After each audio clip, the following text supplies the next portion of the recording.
Hi Hollydale friends, and welcome to Magical Art and Science Monday with Miss Daisy. For our returning Sun students, I'm very excited that you've decided to join us for another term. And for our new students, I'm definitely excited for you as well to be a part of this new journey with us. So for our first Magical Art and Science activity of the term, we will be making sun catchers. So as I said in my intro video, Magical Art and Science Monday will be split between science projects and crafts. So our first one will be a craft project. So I'm going to start off by just showing you some of the materials that we will be working with.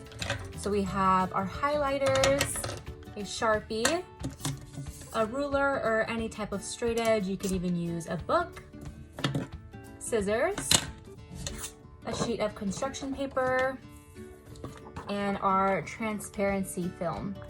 So going straight into the instructions that are listed on the flyer that you received, our first step is to cut our inkjet transcript.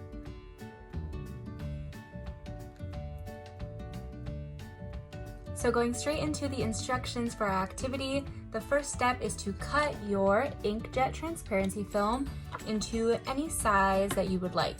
So you can keep it the normal size that it comes in, or you can cut it up into multiple little pieces to make a bunch of sun catchers. So it's totally up to you, but I'm going to cut mine about halfway, and I'm just going to use this ruler as a guide for a straight line.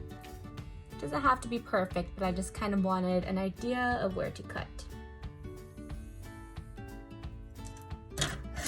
So once you have your smooth side up, which is the second step, we get into drawing our intersecting lines, which is step number 3. And just for an example, intersecting lines are lines that cross like that. So I'm going to follow this guideline of those lines. If you want, you don't have to draw those intersecting lines. You can draw whatever design you want, but that's kind of the stained glass look that I want to go with. So following step 3, I'm just going to draw my lines across this smooth side.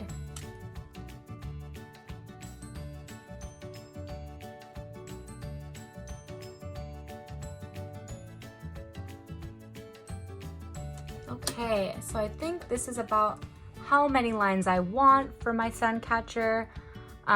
You can draw as many or as few lines as you want, but just so you know, our next step is that we're going to start coloring these empty parts up, or these shapes up. So we're gonna turn this paper over and we're going to color on the rough side. So like I said, you can draw as many lines as you want, but the more lines that you draw, you're going to have smaller shapes just like that one. And just be a little careful when you're drawing your lines, because if you draw too quickly over them or move your ruler over, they smear a little bit. You can kind of see right here, it's smeared. Personally, I don't mind, but just a heads up when you start doing that.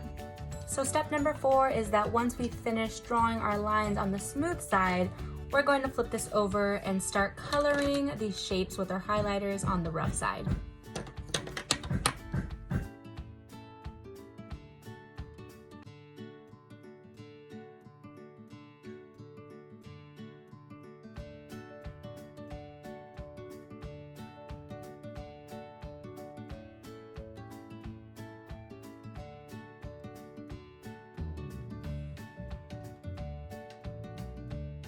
So just to provide you all with an update of what has been working best for me, I've noticed that highlighting in one streak lets the color set better on the page than kind of rubbing it back and forward in like that zigzag motion, because once you start coloring on this rough end, the texture of the highlighter gets kind of sticky, so it's hard to continue coloring. But so far, this is what it looks like.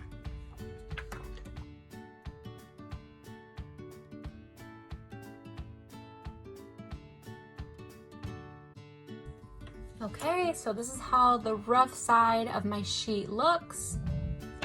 And here is the smooth side. So as you can see, even though I colored on it, it's still transparent. You can still see my hand through the back of it. And I'm pretty happy with my final product and how this turned out. So I wouldn't recommend trying to mix colors. I tried that right here on the blue and the green, and the colors just didn't set well together. Like I said, single strokes of the highlighter works best. So now we're on to step 6, which is cutting strips of our paper and gluing it to the outsides of our sheets to make a frame for our sun catcher. So since mine is still pretty big, even though I used half of it, I'm going to kind of cut strips about this thick. You can also use a ruler again for this part and measure out how long you want your frame to be. So I sped up the process a little bit, but this is what you want your frame to look like. So this will be the front side of my frame, and this is the back. And you want to, again, touch to see which side is smooth, and attach the smooth side with glue on each corner to the back side of your frame.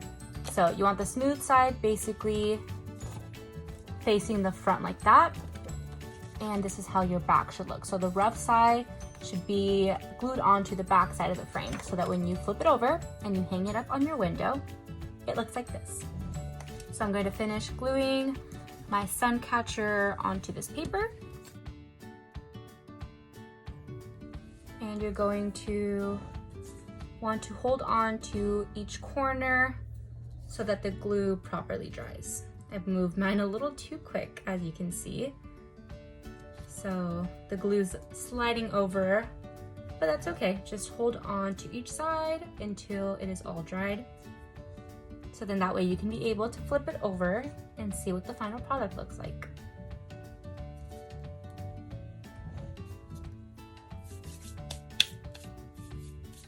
Okay, so mine is pretty much dried. So this is what my final product looks like.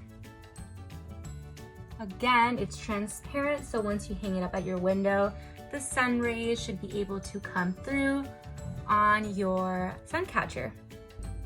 So since the sun is still out today, I wanted to show you all how the sun catcher looks on its own versus how the sun catcher looks against a window.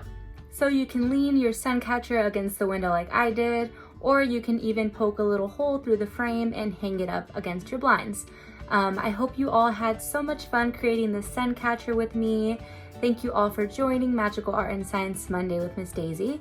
And like always, don't forget to like this video and comment a picture of your sun catcher so we can see how you designed yours. Also, by commenting and liking this video, you will be entered into a chance for our sun goodie bag drawing. Again, thank you all for joining. I had so much fun making the sun catcher, and I hope you guys have a lot of fun too. Bye-bye, see you all next week.